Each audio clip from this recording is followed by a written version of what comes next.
All right, we are back with another episode of the Walk on Red Shirts. This week we are previewing week 3, and I have William back with us once again. Great weekend of football, wasn't it? It was a wonderful weekend of football. Clemson finally won, so got the monkey off our back. So it's funny You mean how much they won their first game? They won their first game. they won the first game. Yeah, yeah. I've been waiting for so long. We got through the bye week. The bye week was a little rough, or the preseason game was a little rough, but we got the monkey off our back, and it's crazy, Jake, how much fun college football is when your team wins. Even when Klubnik throws an interception and you're losing to Charleston Southern in the second quarter. Well, it, Klubnik, he wouldn't say this out loud because he's too humble, but he's a giving human. Wanted to give those guys a shot to score. They normally wouldn't get something like that. So hats off to him. The media is not going to say that, but I will. I'm brave enough. He just wanted to give the other team a chance. Yeah, yeah. What's wrong with that, Jake? What's wrong with helping out the little guy? He was in the giving mood. He did it twice. He gave it away twice. But they pulled out a victory. Uh,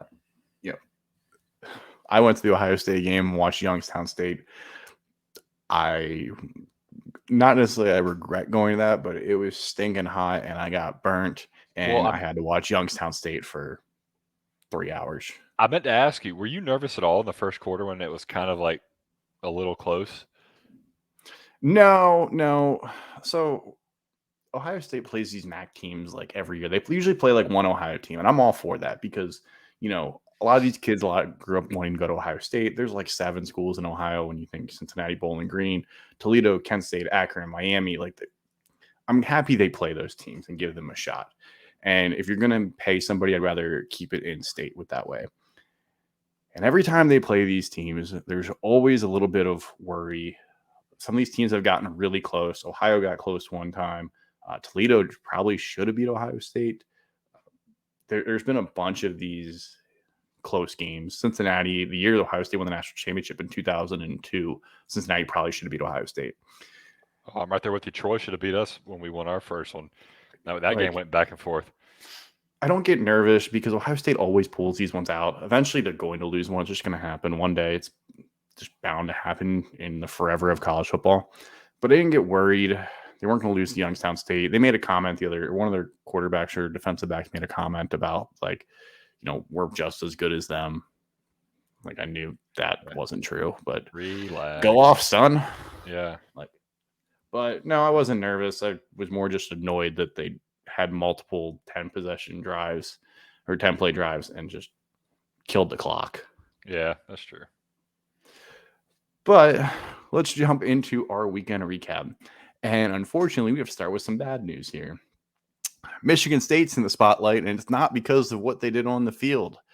Mel Tucker, which was originally reported was fired, is now suspended pending further investigation. Investigation has apparently been going on for months now into a potential sexual, I don't know, harassment suit, I guess you could call it. No, well, I think they're calling it sexual assault right now, but I don't want to speak on anything about this until there's more information. I mean, this is a pretty touchy subject. Anytime you go into this realm, Jake, you're talking about people's lives, people's reputation, and their future, and shame on the person who's guilty, whether it be false accusation or Mel Tucker sexually harassing someone or assaulting someone, and I just hope justice is served, and it's served correctly and proportionally.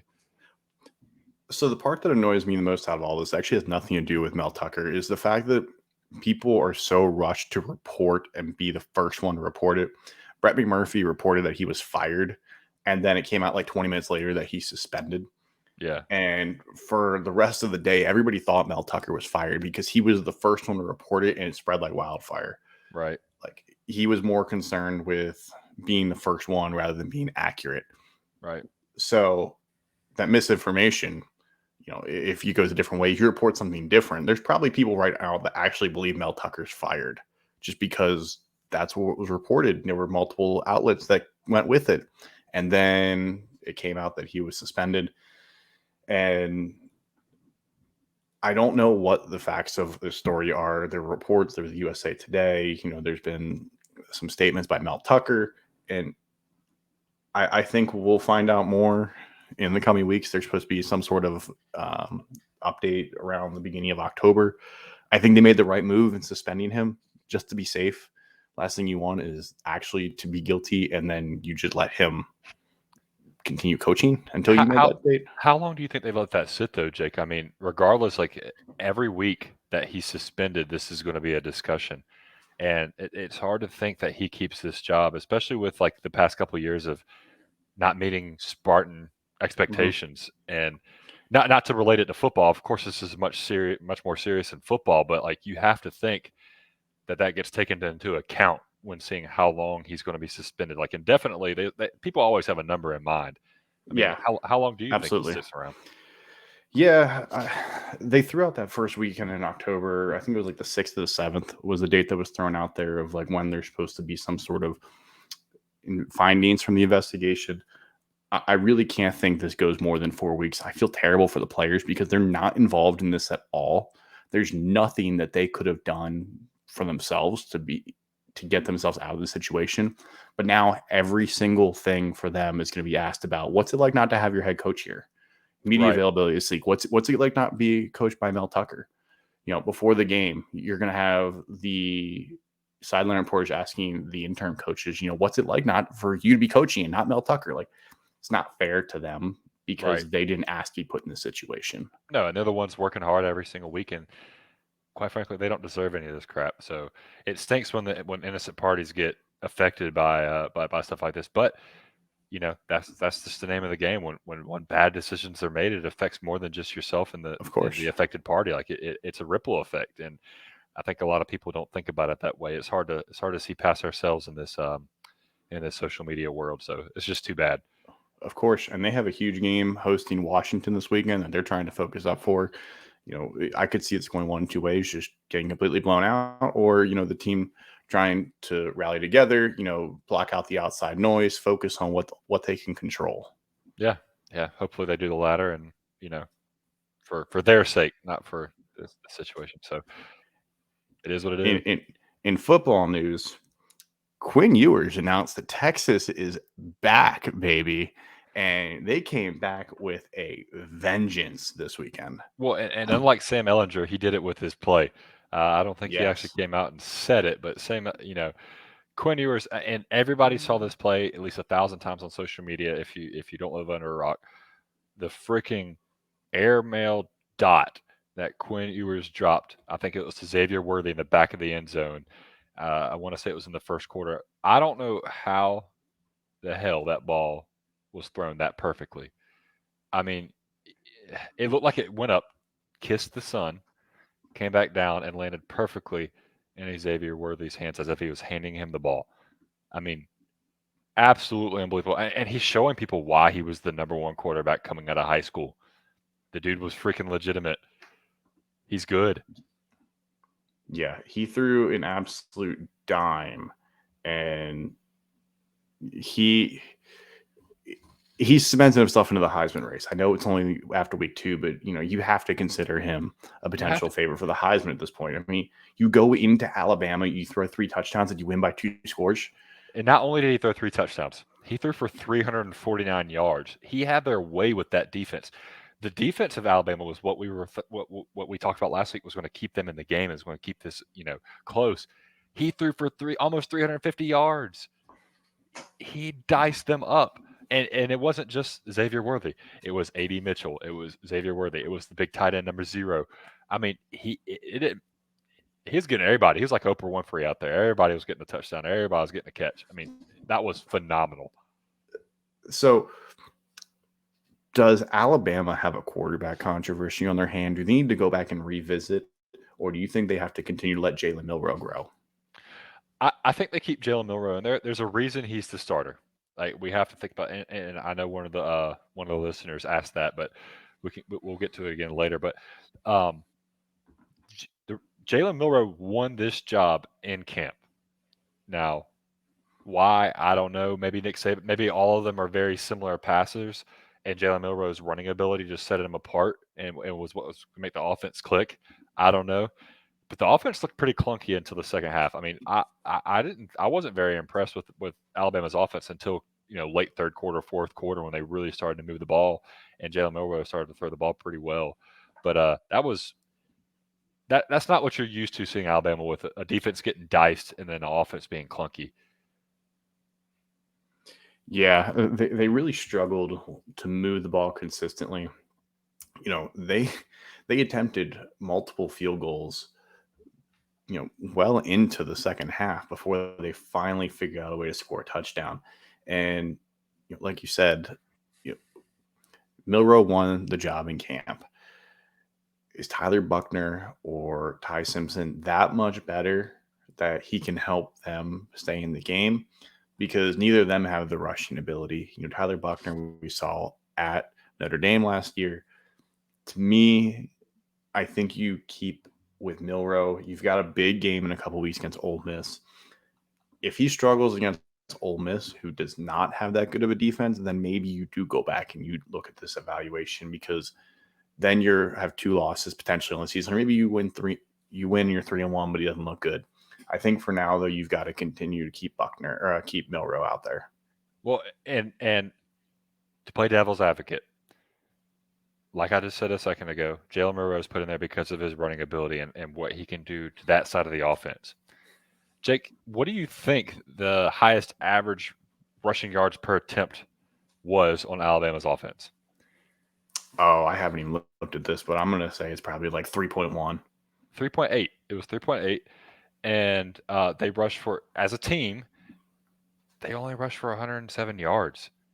Like Texas shut them down. They averaged as a team 3.1 yards per carry, and Texas played great. You would think, okay, they're Alabama's going to come out there and they're going to be able to move the ball at will because they got the big SEC offensive line, they got the big boys, the big boy at running back, they've got Jalen Milroe. They should be able to run the ball at will. Nope. They couldn't do it. And that's why they had to throw the ball, and that's where Jalen Milroe struggles. And that's the biggest concern for Alabama. And that's what tells me, I don't know if that tells you more about Alabama or more about Texas. And in my opinion, I really, really think it tells you more about how complete of a football team Texas really is. I think Alabama's a great team too, but Texas is complete. I tend to agree with you. I think Texas is in the driver's seat to win the Big 12. I think they are in a very good spot to make the college football playoff this year. I also think that maybe we didn't give Texas enough credit because in the past couple of years we have hyped them up and they just don't meet the expectations. And then I also think that they also thought that Alabama was coming in with a different mentality this year, and it didn't matter who was on the team because Nick Saban's the coach. And to me, it honestly looks like some of these changes have caught up with him. He was going through phases where every year, he's got a new offensive defensive coordinator this year. He pretty much kicked Pete Golding out, sent him over to Ole Miss.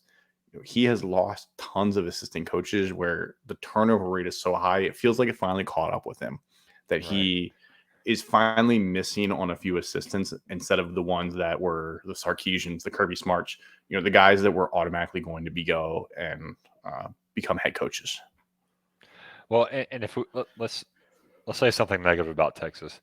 If we want to say something negative about Texas, they only averaged 2.8 yards a rush. Their running game wasn't doing much. But I think that's more of a testament to Alabama's defensive line. But the fact that they were still able to throw the ball at will was phenomenal. And I think Alabama bounces back. And there's already people coming out saying, "Oh, is Nick Saban done?" They only made it to the Sugar Bowl last year. He's not done. Yeah, people jump. People are way too emotional and way too knee jerk. Man, this team is still phenomenal. They're still a top 10 team. Jake, this is the lowest ranking they've had since 2014. I'm pretty sure is 10. They're ranked 10th. The sky is not falling. They'll be just fine.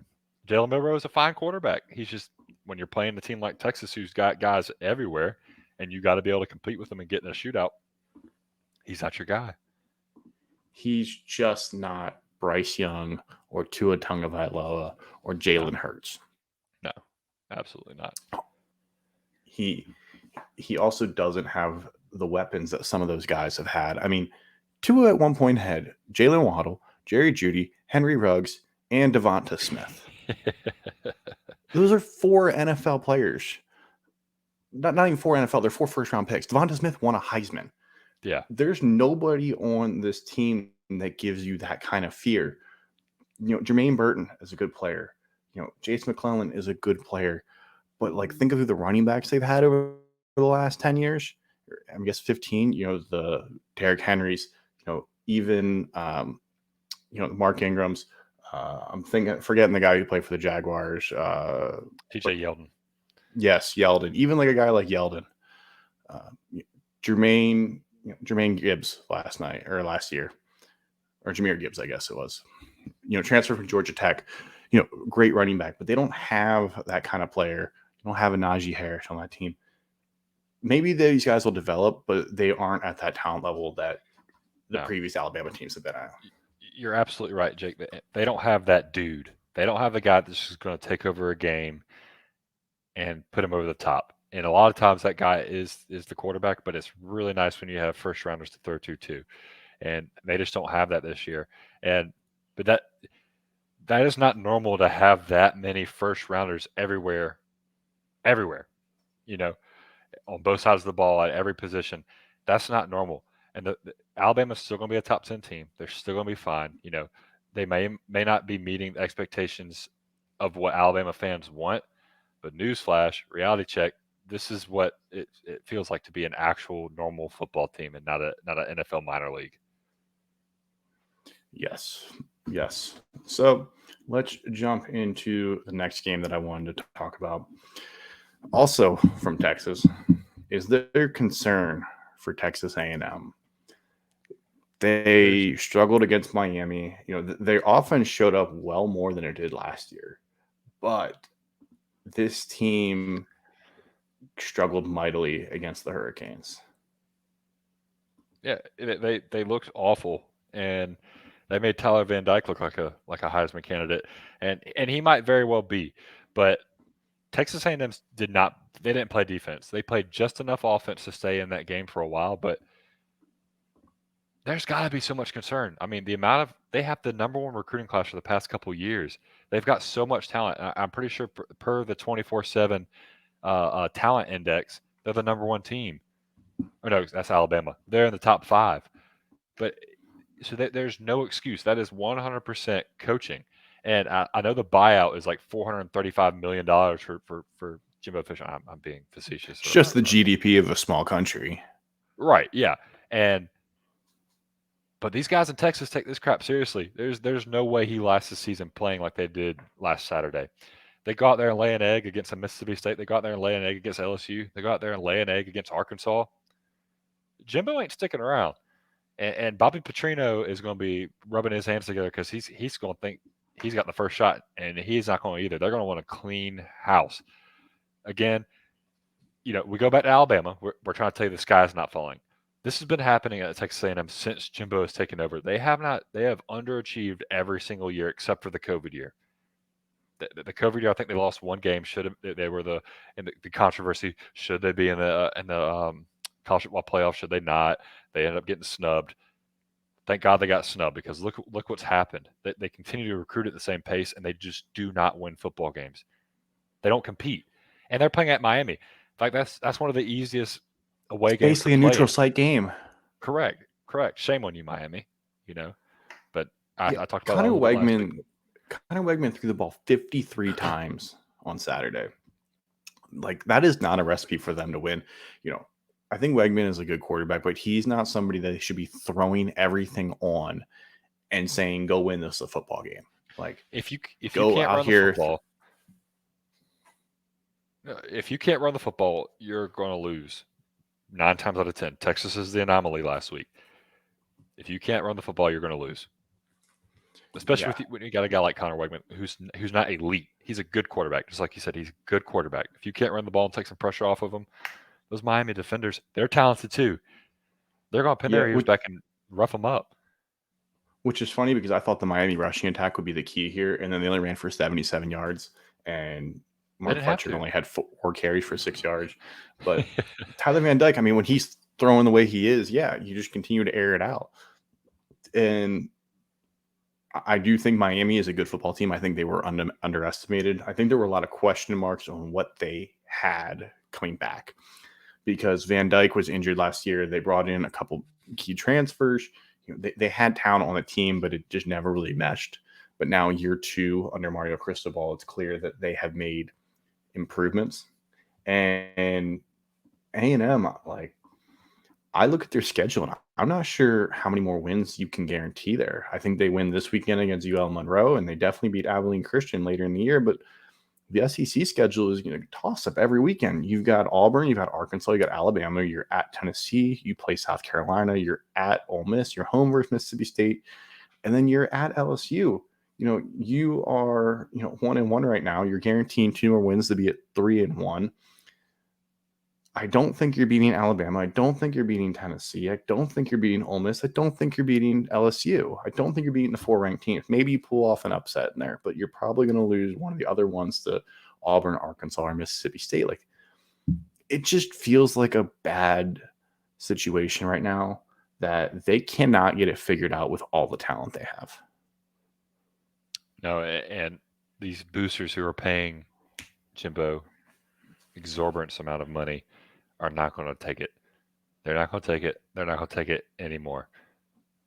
No, the oil money, they'll find the way for the buyout. I know it's $70-some million, but the oil money, they'll put it together. They'll get a couple boosters together, and they'll buy them out. Gas prices will go up a couple dollars. It'll be all right. Yeah, be prepared for your average gas price to be, instead of $3.7 to be $4, because we're all buying out Jimbo Fisher. Yeah. So the last game I wanted to touch on here was Wisconsin and Washington State. We briefly touched on this last week, but Wisconsin just kind of laid an egg against Washington State. Washington State played very, very well, and Cameron Ward is a guy that I talked about last week who came from Incarnate Word, and I think Washington State is probably at least an 8-win team in the Pac-12 this year, if not more than that. Oh, for sure. And I think the thing I was most concerned about with Wisconsin was they didn't run for 100 yards as a team. Like, that never happens. So that was shocking to me. But it's tough when you fumble 3 times. It's tough to turn the ball over 3 times. I mean, Washington played a clean game. They didn't turn the ball over at all. But Wisconsin tried to keep her. And the fact that they were even somewhat in the game. I mean, it only being a 2-score game and going into the second half, Jake? 9-24. It was like 24-9 or something like that. Yeah, the fact that it was only a 2-score game with that many turnovers, is a testament to how your defense is playing. So hats off to that Badger defense. I mean, you were really dealt a tough hand, and I don't think that happens. I think this is more of an anomaly game. I'm not that worried about what Wisconsin put out. I'm not mad. I'm disappointed. So shame on them. They'll fix it. I think they'll get better, but and I think they'll learn from this. I think and Luke Fickell's a great coach. He'll turn this team around. They'll get everything shored up. They'll be fine. But I think you're right. Cameron Ward proved to everyone that he is a dude. The Pac-12 was littered with quarterbacks. Good night. Yes, the Pac-12 is in a very good situation with who all they have at quarterback. I mean, you've got Caleb Williams, you've got DJU, you've got Bo Nix, you've got Michael Penix, you've got Shadur Sanders, you've got Cameron Ward. That's half the conference right there. When Cam Rising comes back, Cam Rising, Arizona State's true freshman quarterback, Jalen Rashada, yeah, Mr. 13 mil. I mean, Dante Moore, I think he's going to start a game at some point for UCLA this year. It's a shame the conference is pretty much going away, but Oregon State, and I'm really hoping Oregon State and Washington State just play each other 10 times next year in their 2-team conference, and one of them goes to the college football playoff. That would be beautiful. That would be absolutely beautiful. That would Sickos Committee on Twitter would be having a field day with it. But to come back to the game, I mean, Wisconsin, them averaging 3.1 yards a rush is not Wisconsin football. And I know they've changed the style. We alluded to that last week with them going to more of the modern spread type offense with Tanner Mordecai and Luke Fickell's style of offense. But they still had the guys to run a pro style offense there. They still have those offensive linemen. They still have those big tight ends. The fact that they only ran for 3.1 yards a clip. Again, this is going to become cliche with me, but does that say more about Washington State or does that say more about Wisconsin? And I think it's a little bit of both. I think Wisconsin had a bad game, and I think Washington State proved to people that they belong in a lot of these conversations nationally. I mean, they're competing with teams that are out recruiting the crap out of them. Yeah. Yeah. I think Washington State's kind of all saying, like, you guys are talking about these other teams. Don't forget about us. Like, we made a bowl game last year. We're back. Like, we brought a bunch of guys back. We still have our starting quarterback. We got plenty of other guys back. Like, we're a team that you can't forget about. And I'm excited to see what happens in Pullman this year. Yeah. They're going to make me tune in. So let's jump into our week 3 action. We got a couple games here we want to talk about. First one, I think this has one of the top 2 or 3 best rivalry names in college football. The Backyard Brawl. We got Pitt going to West Virginia. I think the only name I actually like better is the Holy War between BYU and Utah. I think that's like the coolest name in rivalries, but I think the Backyard Brawl is like right there. Yeah, Mormon on Mormon crime is tough, but yeah, the Backyard Brawl is that's a badass name, and this game is one of those underrated rivalries that if you're not from the area, you might overlook it, but these teams, like, they generally do not like each other, and they are very close to each other. So a lot of these kids played in the same towns, played against each other, already have that sense of resentment build up, and now they're seeing each other again on a bigger scale, and it's going to be fun to watch. Now, of course, West Virginia has been struggling for the past few years, and Pitt's on kind of a down year, but throw that out the window. Watch the game. It's going to be enjoyable. It's going to be competitive. This was one that we kind of lost during conference realignment. They didn't play for a bunch of years, but they renewed it, and they're playing, I believe they're playing like 4 times in a row. So it's not just a home and home. I believe they play again next year. Yes, and I think they have it set up for the next 4 years. So I love seeing that they are still taking this rivalry because the fan base wants to see it. These schools are only like an hour away from each other. And, there's iconic moments in this rivalry. I think back to 2007 when West Virginia had a chance to go to the national championship game and loses to Pitt 13-9 on that cold December day. Oof. Pat McAfee was the kicker who missed the field goal. Come on, Pat. Could have helped him out, but he missed the field goal. So, looking into this weekend's game, it's clearly not the talent level that one would hope in this kind of rivalry. But there's some really good players on both sides of the ball that I'm looking at here. I am a Phil Jerkovich fan, but I think I have jumped off that bandwagon after I saw what he did last weekend. Me too. 50% completion percentage. Ugh, come on, Phil. I went and broke it down. He had 3 completions in the first half. Oof. He had 3 completions in the first half last weekend. He was bad. He was very bad against Cincinnati. 10 of 32 passing. 10 of 32. That's awful. That's awful. That's terrible. And he's terrible. He's got my boy Gavin Bartholomew to throw to out of Schuylkill Haven, Pennsylvania. Can someone please explain to me why you would name your city that? Schuylkill Haven? I'll help you. It's Schuylkill Haven. Schuylkill Haven. See, I would have never got there before. That's that Dutch. This is Dutch people, That's my hometown area. I'm not from Schuylkill, but that's Philadelphia area right there. Oh, okay. I didn't know that. So the more you know. Yeah, Schuylkill Haven. Don't worry, Pennsylvania's got plenty of great names. Intercourse, Blue Ball, Paradise, Bird in Hand. It's great. They've got all the funny names. Sandusky. That's in Ohio too. Oh, you're right. Yeah. Sorry. And then there's Upper Sandusky, which is actually south of Sandusky. No, we don't talk about south of Sandusky. That's too far. Okay, but back to the Backyard Brawl. One player that's really interested me this year has been Garrett Green. I watched him during the Penn State game. He's a mobile quarterback that is going to give Pitt defense some fits. He's also tough. He was getting rocked in that game, and he just kept popping right back up. He's not afraid to drop his shoulder a little bit. He had 71 yards rushing against Penn State. He's gonna lay it out on the line this weekend because he knows how important this game is. It's in West Virginia. He's gonna be putting everything he's got out there to win this game. Oh yeah, this is one I really can't wait to watch. I hate that it's all the way at 7:30. I have to wait. It doesn't. I wish it was I feel like this game's like a Thursday night game or a Friday night game. I wish that's when we were getting it, but it I'll is what it take it. is. I'll We have still to be wait. watching it. We have to wait. Oh yeah, I'll be tuned in. Like, I really think this is going to be a good game. The spread has to kind of bounce back and forth. Now, West Virginia is favored by a point, but I believe Pitt opened as a favorite, and the money Yeah. all came in on West Virginia. So I'll be interested to see how this goes. One player to watch for me for West Virginia is Devin Carter. Carter was a transfer from NC State, who is a big-bodied receiver. I believe he's like 6'4", and just knows how to go up and get the ball. 6'3", 214 pounds. But he's like in his 9th year in college, playing at West Virginia. Didn't play last weekend, but had 6 catches for 90 yards against Penn State.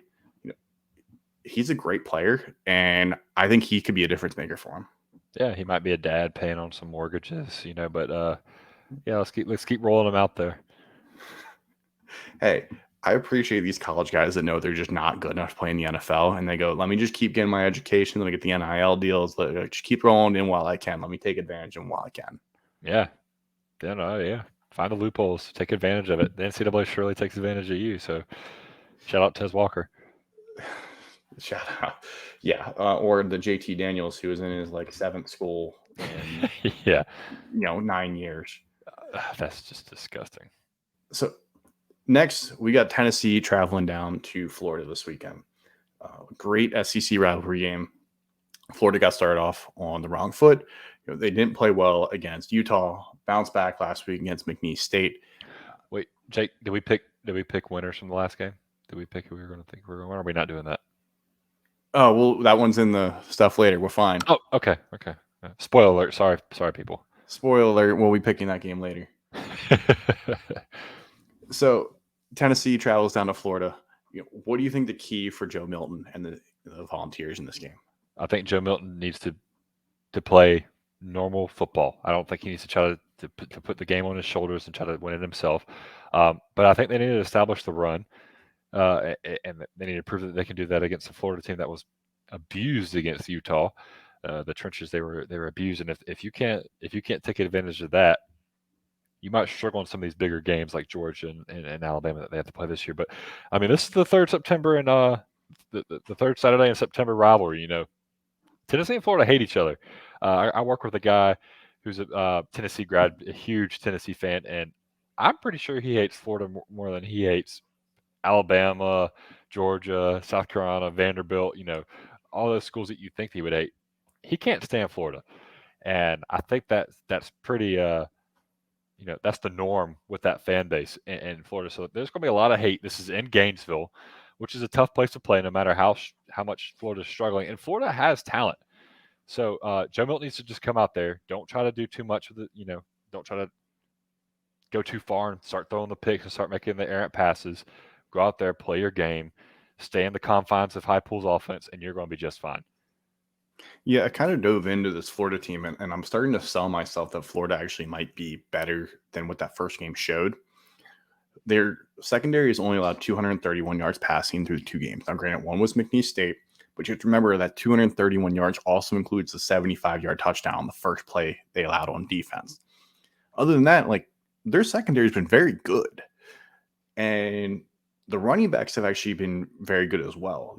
They struggled to run the ball at times against Utah, but if you take that away and you look at just Montrell Johnson and Trevor Etienne, they have averaged a lot more. They averaged 7.8 yards per carry in the last game against McNeese State. I know it's McNeese State, but they are running the ball efficiently, and I think their rushing attack is going to be key because they can't have Graham Mertz out here throwing it 40 times a game. Oh, Graham Mertz is not the guy that's going to be able to put your team on your back and go for 35, 40 yards. I think if Florida's going to win this game, they have to rush for at least 150 yards, if not 200, and let Graham Mertz throw the ball when it's needed. Finish with 23 to 27 pass attempts, but they need to have 35 rushing attempts. Right. Get the running game going, and don't put Graham Mertz in 3rd and 8, 3rd and 7, 3rd and 9, 3rd and 12. Like you said, Graham Mertz is more of a game manager. He's not the type of guy who's going to go out there and throw the ball 40 times for 500 yards. He's not Quinn Ewers. He's not Michael Penix, but he is a talented player who can be competent at the position, and you just have to give him opportunities that aren't stringent on any quarterback, but especially this guy. So, and Tennessee's defense. I mean, I'm not sold on Tennessee's defense yet. They played good against Virginia, but they struggled a little bit early last week against I want to say it's Austin P. They didn't look too hot, and uh, um, again, they might have been sleepwalking. They might have been looking at the next Saturday. Who knows? But and that was their Achilles heel last year was that defense. So I want to see what that happens when you're playing what should have been a more physical team in Florida. Yeah, Austin P throwing for 260 yards in your defense isn't exactly what you want to see. No, but I do believe that this could have been a look-ahead game.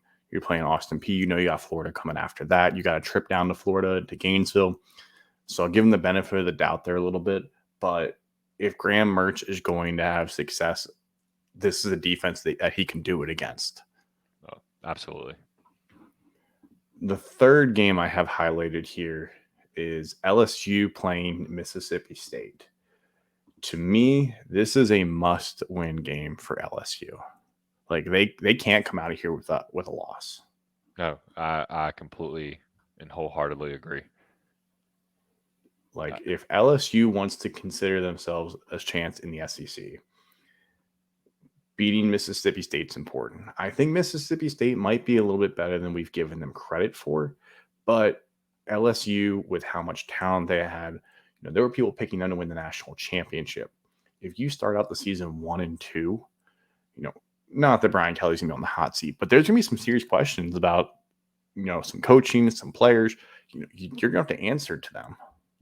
Oh, for sure. And like not to take it back and talk about the Florida State LSU game again, but it's not the fact that LSU lost. I mean, because you're playing a team that's obviously really good.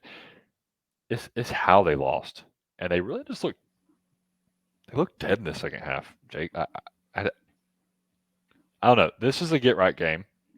They beat the team's blanking on me right now. They beat Grambling State. They won 72-10. They proved that they can put points on the board. Okay. Well, now you've got a matchup. You're coming back to more of reality, more of the middle ground. Mississippi State, like you said, they're not a team you can scoff at, but they're not Florida State by any means. They're not Ole Miss. They're not Alabama. They're not, So, but let's see what you can do when you're playing that sort of team. We're going to see the meteor stick. Where does LSU lie on that? Are they still a national championship contender? Are they a New Year's Six Bowl contender? Or are they a team that they're going to win 8 games and they're going to be favored in most of their matchups, but not going to be that national powerhouse that we thought they were going to be? Yeah, and LSU kind of had a little bit of a hangover going into this game because, Grambling scored 10 points in the first quarter, and they actually missed a field goal to make it 21-13 in the second quarter. Would have started to scare people, but then the defense got going. The offense just basically never stopped. They ran and did everything they wanted to on Grambling, but Grambling was able to move the ball pretty well in that first half, and I think that was more of a hangover. You feel bad for yourself, thinking that Grambling is just going to fall over, and then they don't. This game, Mississippi State's going to bring in. Mississippi State, they beat Arizona, who I think is a much better team than people give credit for. And now, Mississippi State gets a chance. If they win this, they're going to be ranked. A 3-0 team with a win over Arizona and a win over LSU, they're going to be ranked. And I don't know what to make of Mississippi State right now. Will Rogers has been there for a bunch of years. He's only thrown for 389 yards so far. They have become much more a rushing attack over the last couple of years, and I'm interested to see what they do running the ball. And I was going to get to that next. You better be better than the 72nd best rushing defense in the nation against Mississippi State. Mm-hmm. And that's all I got to say. You've played Grambling State and you've played Florida State, so it's not like those aren't two big rushing schools. So, and you're giving up 4 yards of rush. You're giving up 135 yards a game on the ground. Jaquavius Marsh is an experienced running back. He's been there for a couple of years now, and he's the starting running back this year. he knows what to expect out of LSU. He knows what's going to happen. Yeah, he's But played him before. this game being in Starkville, I think is huge for Mississippi State. I don't necessarily know if they can bring out the victory here, but this game to me is going to go down to the wire. I think Mississippi State understands what they can do if they win this game, and they're not going to play scared at all. Yep, I'm not going to continue on what I was about to say because we are talking about this game a little bit later. But just bookmark this part of the conversation. Remember, and we'll come back to it. I'll remember to come back to it. Is there any other games that you want to touch on before we start getting into our picks? I want to just briefly talk about UNC Minnesota. I've been talking about it all over the Twitter, whatever that machine is called on my phone, and I'm really excited for this game. You know, UNC has played South Carolina, who struggled immensely at the offensive line, and then they played App State and struggled and went to double overtime. Let's see what they do against a, not a upper echelon Big Ten team, but definitely above average in Minnesota. And these teams are polar opposites, Jake. Minnesota has the 8th ranked defense in the country and the 69th ranked offense. And then, you flip it over and UNC's the 21st ranked offense and the 71st ranked defense. So these teams is strength against strength and weakness against weakness. So I think this game can really turn out to be a lot better than people think. This is the game I really, really want to watch on Saturday. So I put this as my number 3 game for this weekend, and I did some digging and researched a bunch of things. Minnesota has forced 5 turnovers and including 4 interceptions already this season. Drake May has not played like the standard he did last year. He turned the ball over twice against their opening game, and he didn't throw a touchdown. Yeah, and he didn't throw a touchdown or an interception against Appalachian State. If Minnesota can force some turnovers, they can win this game. To me, it comes down to Minnesota's ability to turn the ball over. If they can force 2 or 3 turnovers in this game, they are in a fantastic spot. If they force 0 turnovers, North Carolina's going to win this game. Oh yeah, and PJ Fleck, he's going to have the Fleck Bucks out and get these guys going. He's got that team motivated. It is going to be a fun matchup. Yes, I am. I'm very excited for this game, and I would highly recommend watching this game. Drake May is great. I think Minnesota's defense is going to give them their toughest task so far this year. All right, so time to jump into our next segment here. How did we do 10 games. How did we do last week? I meant to do that today, and I just forgot to do it. I'm going to be honest. Let me pull it up real quick. You go ahead and start, and I'll pull it up for us. So we are going to start with Iowa State playing at Ohio. This game's at noon on Saturday. Iowa State's traveling to the Bobcats, and they are a 3.5-point favorite playing them. Where do you think this game goes? Depends. Gosh, this. There's a reason this, the over or the spread is so low. It's at Iowa State. It's hard to play in Ames. Man, I just want to go with Matt Campbell and company. And this is an emotional pick, people. I'm going with the minus signs. I'm a minus guy. I'm going with minus signs. I'm going Iowa State. I'm going Cyclone Nation, baby. It's hurricane season. Of course you are. I'm going to take Ohio here. I actually think Ohio wins this game. I think the 3.5 points is, a handoff to us, but Curtis Rourke, Sam Wiglusz, I love that combination. I think those guys are phenomenal. And Iowa State, granted, they played a good Iowa team last weekend who Iowa can't move the ball, but they play great defense still. I think that they're going to win the game. So give me the Bobcats, and let's move on to the next one here. We got Saturday at noon as well. Penn State, number 7, Penn State is going to travel to Illinois. They are a 14.5-point favorite. You like the Nittany Lions here, or do you like the Fighting Illini to cover? I love the Nittany Lions. I know 14.5 is a lot of points, but give me the minus. I'm the minus lord. We should know this about me by now. Illinois, looked awful against Kansas.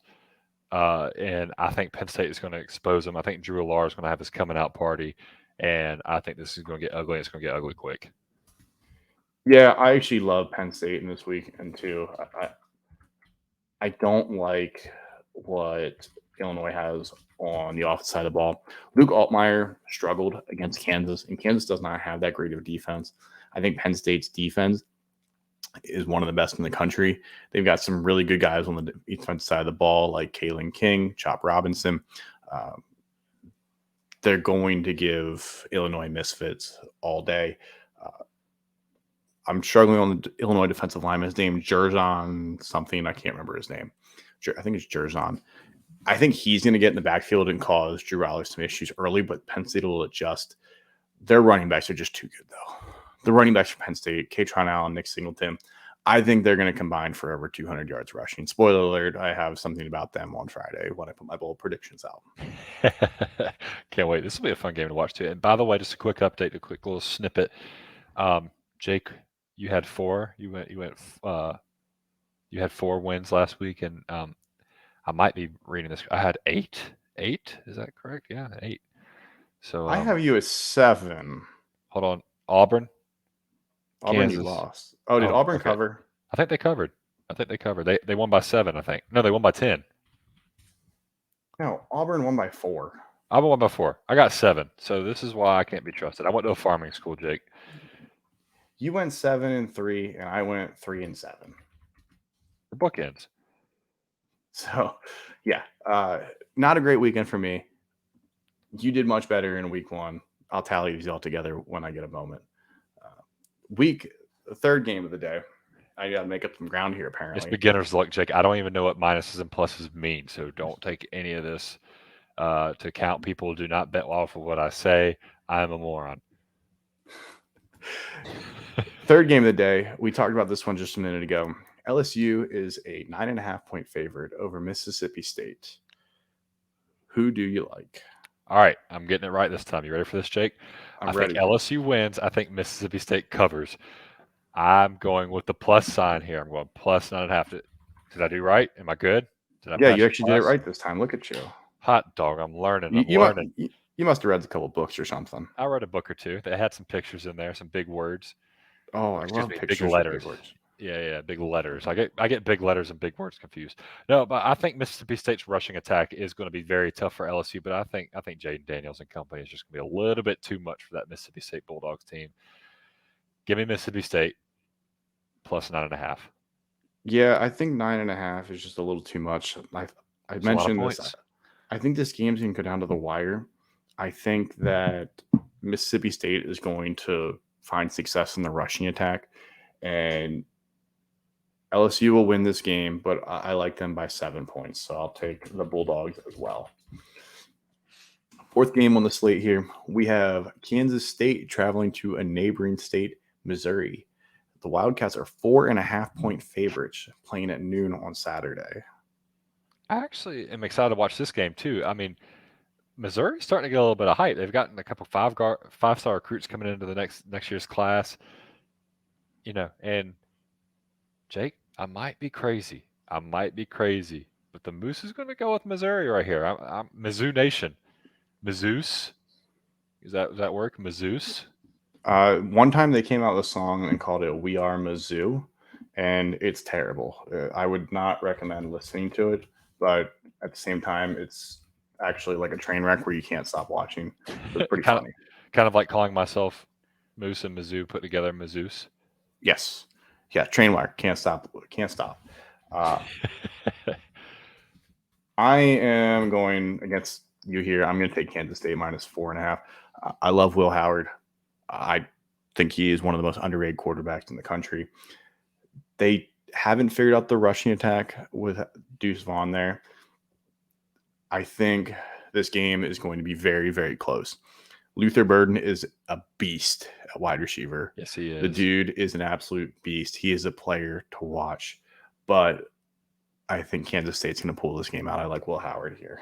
They might. Luther is pretty powerful. But Jake, just a quick sidebar again. The people are saying you're afraid of the plus signs. Are you afraid of underdogs, Jake? Do you have anything to say right now? Um, we're never afraid of underdogs. We'll take the underdogs head on. Fifth game here. We talked about this one already. Minnesota will travel down to North Carolina and face the number 20 Tar Heels. The Tar Heels are 7.5-point favorites here. Who do you like? Watch this, Jake. I'm about to do it again. You ready? Watch I'm this. ready. I think UNC wins. I think Minnesota covers. Is that right? I'm going Whoa. plus 7.5. I Whoa. think you. Oh no, I messed up again. Did I mess up again? Yeah, plus 7.5. Yeah. Yeah. So okay, yeah, I'm going Minnesota plus 7.5, but I think UNC wins by 4. I think Drake May reminds us who he is this week in some late game heroics, but I think Minnesota's going to give them a run for their money. It's going to be a fun game to watch. I've said that 1,000 times about that game. It is going to be a fun game to watch. I got to say it one more time. I am going to take Minnesota to just win this game, period. So I'm going to take Minnesota, but honestly, I think they win this game. I don't think Drake May has the weapons he did last year. Not having a guy like Tez Walker hurts a lot. Minnesota's defense is going to force some turnovers. I think they're going to put them in favorable positions. I am not confident in Minnesota's quarterback, Ethan, however you say his last name, being able to move the ball and do anything.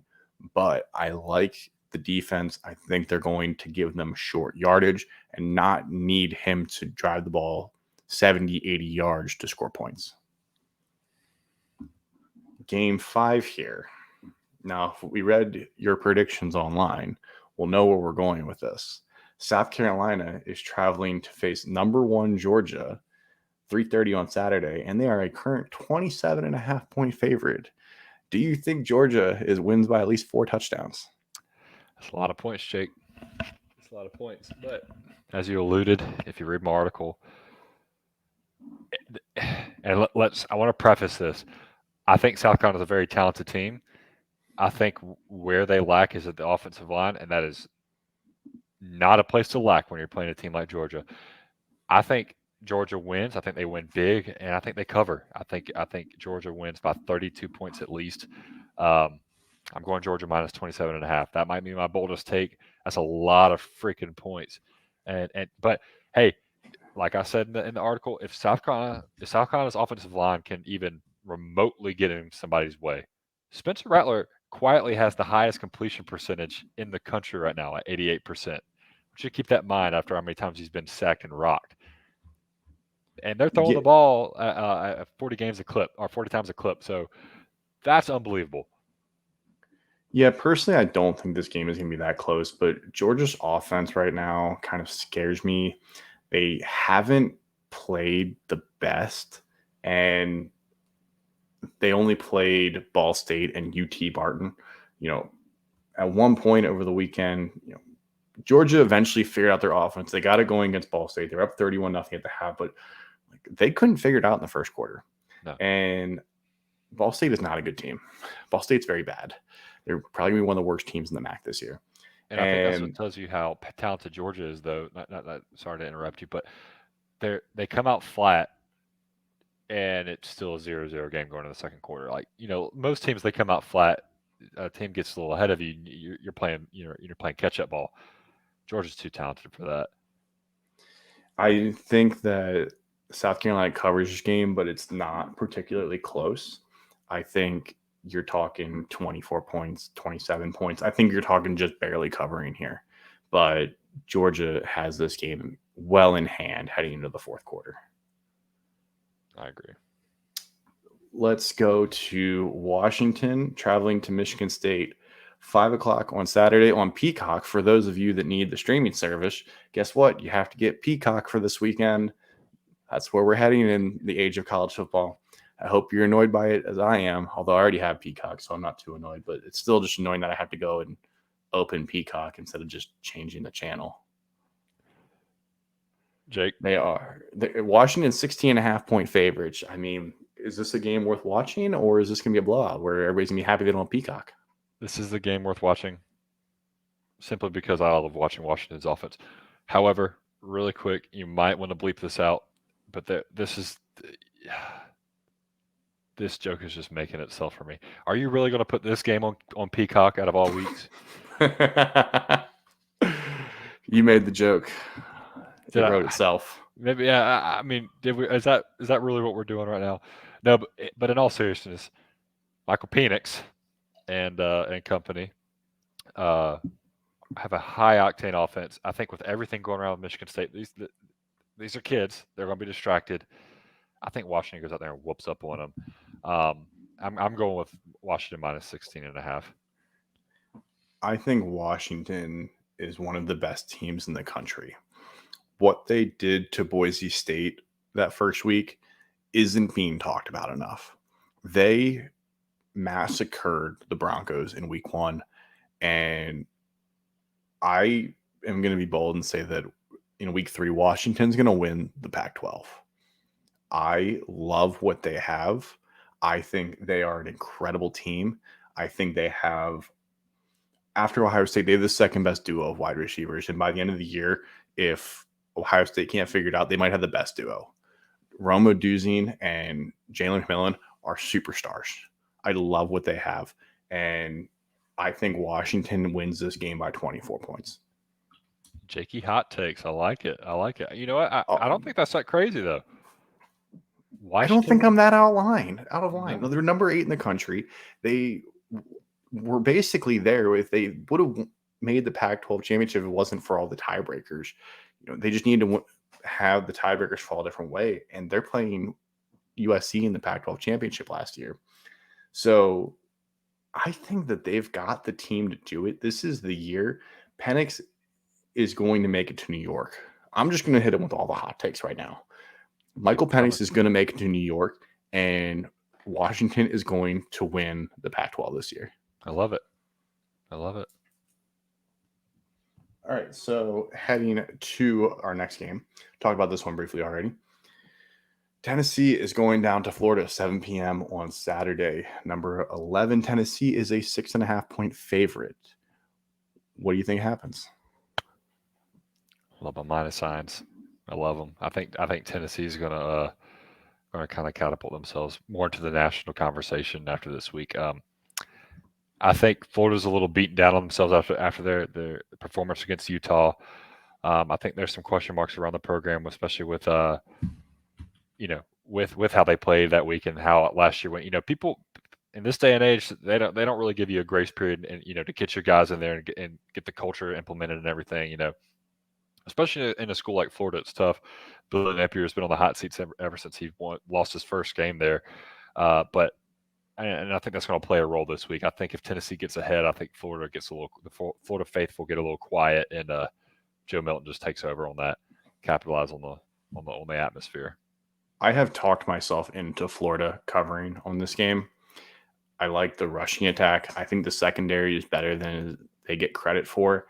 I think they are going to force Joe Milton in uncomfortable decisions where he is trying to thread a needle. We know he can throw the ball 90 yards in the air, but can he put the ball in the shoebox when the coverage is tight? I think he's going to make a mistake or two. I think Florida's going to force a turnover or two. I don't think Florida wins this game, but I think they cover. And you know what they say, good teams win, great teams cover. That's right. Takes us to 7:30 on Saturday night, the Backyard Brawl. This line has flipped around a lot, but right now, as of 9:48, via, I think, FanDuel, West Virginia is a 1.5-point favorite. Basically, a pick 'em. You think West Virginia wins or Pitt wins? I'm going Pitt, big Pitt Nation. I'm pitting hard. I think Pitt wins by 3. I think this game goes down to the wire. I think it comes down late, and just the experience of Phil Dracovic and Pat Narduzzi, I think, is what gives Pittsburgh the edge in this game. And it's going to be a fun game to watch. Man, I think we've said that 1,000 times today, but this is going to be good. Phil Dracovic and company win by 3. I'm taking West Virginia. I can't trust Phil Dracovic. I mean, the dude played terrible last week against Cincinnati. West Virginia is going to find strength in their offensive line. They're going to try to run the ball. They're going to try to eat the clock. If they can give Pitt less possession, especially with the new clock rules, I think that they're going to come out here victorious. I think Garrett Green is going to make some play with his legs. I don't necessarily know if it's going to result in rushing yards, but he's going to be mobile in the pocket, buy some time, find some guys downfield. I think West Virginia wins by a touchdown. I don't think it's going to be any sort of blowout. I think this is a back and forth game, but I like the Mountaineers here on Saturday night. Oh yeah, I can definitely see that happening. Final game we have here. Not necessarily a close game, but for some reason, a lot of people are calling an upset on this already. We have Georgia Tech facing number 17 Ole Miss, and Ole Miss is a 19.5-point favorite. Are you thinking this is an upset, or do you like Lane Kiffin and Ole Miss? I don't think there's going to be an upset, but I'm going Georgia Tech plus 19.5. That's a lot of points. And I think Georgia Tech is beyond competent. I mean, I don't think they're terrible by any means, and they're pretty opportunistic. They looked fairly decent in the Louisville game. I mean, they gave Louisville a run for their money, and that game went back and forth. And I was very pleased to see what's the kid's name who transferred from Texas A&M, who's their quarterback now. Card. Well, Hudson Card is no, it's not Hudson. Is Zach?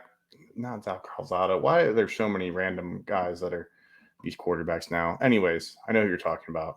Yeah, his name's Haynes King. Does that sound right? That's Haynes right. King. It is Haynes King. So yeah, I think Haynes King shows that he's a pretty legitimate guy. I mean, he gets out there and he played awesome against Louisville. I thought I really thought they were going to pull that one out of the hat. I think 19.5 is a lot of points for this game. I think Lane Train and company are a really talented team. I don't think they play enough defense to slow down Georgia Tech to get to that 3-score spread. So I'm going plus 19.5. I agree with your plus 19.5. Tulane gave Ole Miss all they could, and Tulane didn't have Michael Pratt.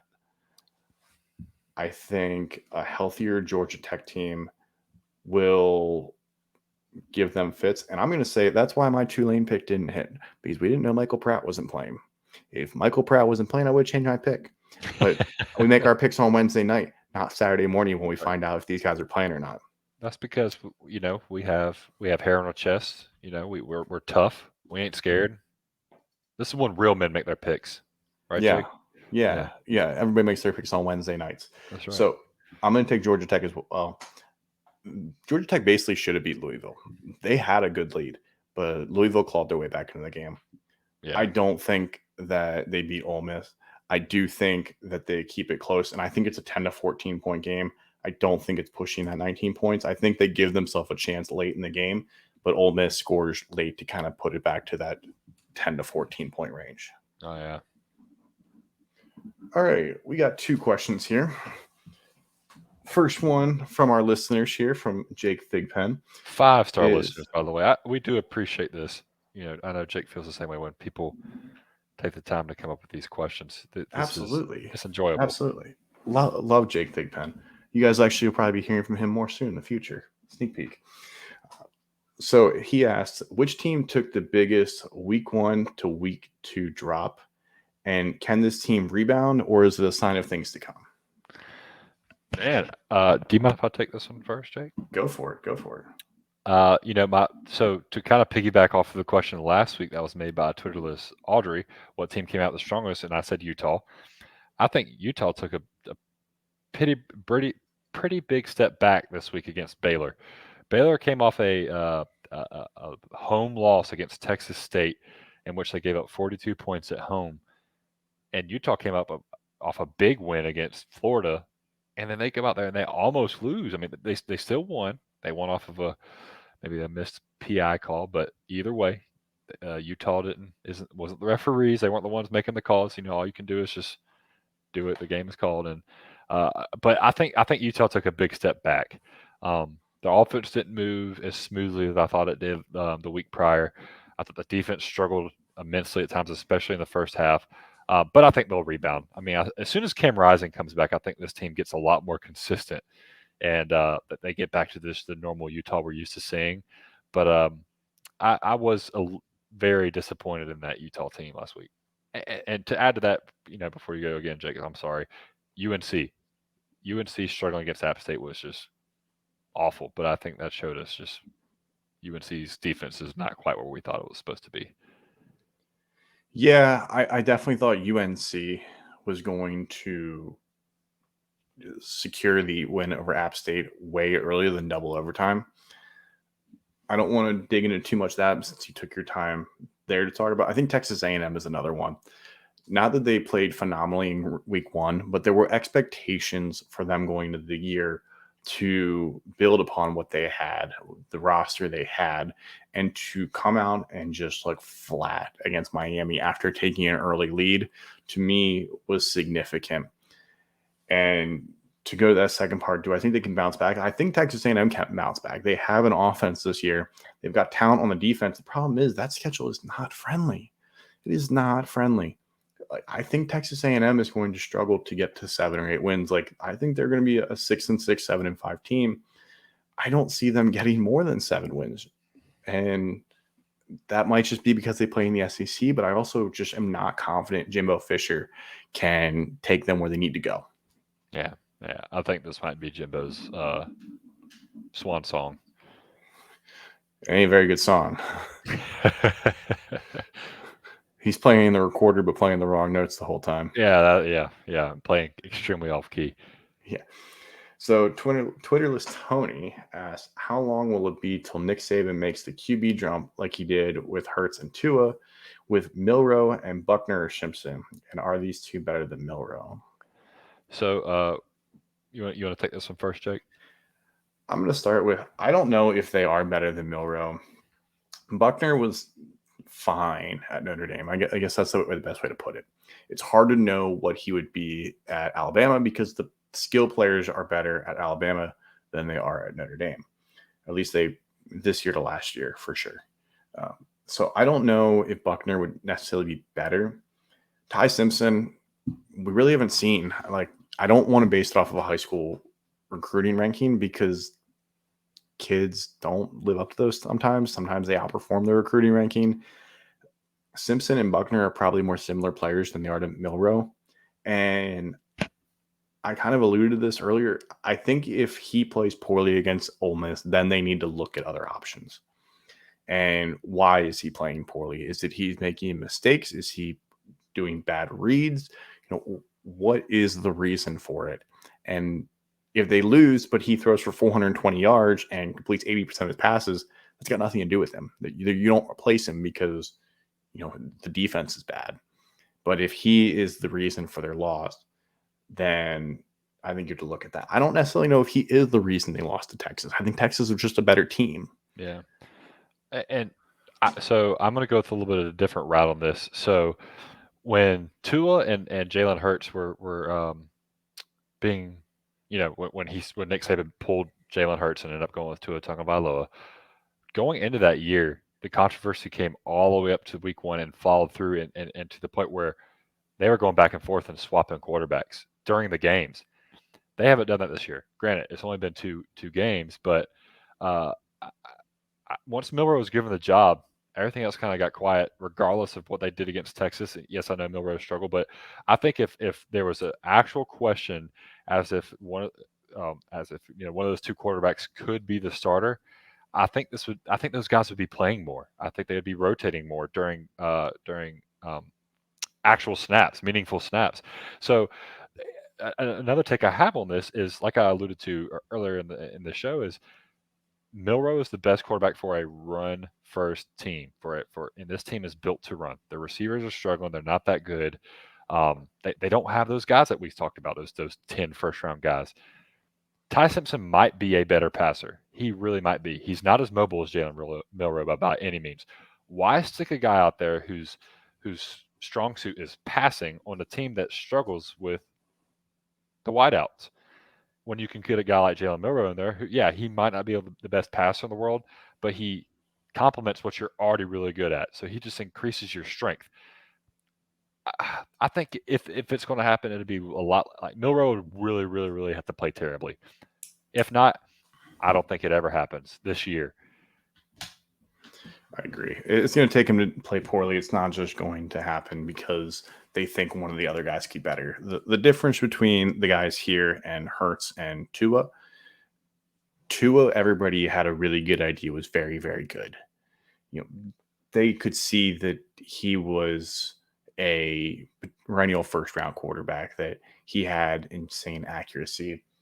Maybe Ty Simpson is that guy. I don't know. I don't know enough about Ty Simpson, but if he doesn't play on the field, I can't make an assessment about him. So that wraps it up for today. That wraps it up for this week's episode of Walk On Red Shirts. Make sure to give us a like, subscribe, rate us 5 stars, whatever on the platform. Give us the highest rating if you like us. Give us our feedback. Tell us what you want to hear differently. Tell us what you want us to hear. If you want us to talk about something different completely, make sure to drop that in on Twitter, on Facebook, on Instagram, wherever you listen to us, wherever you're getting our content. Make sure to visit the walkonredshirts.com. We're pumping out, I think, pushing 10 pieces of content every week. We've got plenty of great things coming out every single week. Make sure to read Williams' articles on his predictions every week and see where he's wrong, except he has a winning record so far this year. somehow, I have no idea how. My bold predictions will be out on Friday. We've got plenty of group of 5 content. We've got something for everybody. Betting guides that'll be out on a weekly basis. Got something for everybody, no matter who you're a fan of. There's something on our website that is for you. Even the SEC people. We might have someone coming in to talk about the SEC. All right, Jake? Yeah. SEC is coming soon. We've got more of that stuff. So make sure, like, subscribe, and that has been another episode of the Walk On Red Shirts.